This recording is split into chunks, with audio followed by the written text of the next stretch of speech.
Behind closed doors, the Freemasons were free to indulge in the secret rites and rituals handed down to them by their ancestors, and these became the basis of their levels of membership, called degrees.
Politicians funded by the Masons promoted the Masonic ideology.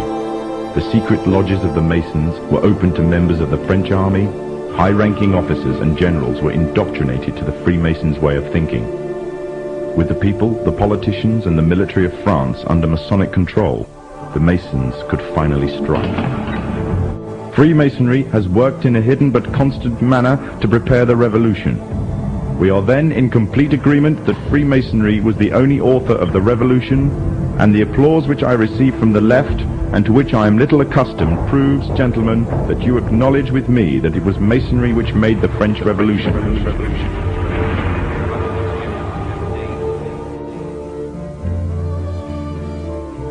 When the so-called founding fathers of America landed on Plymouth Rock, not only did they bring with them disfranchised people, they also brought the Freemasonic elements of Europe.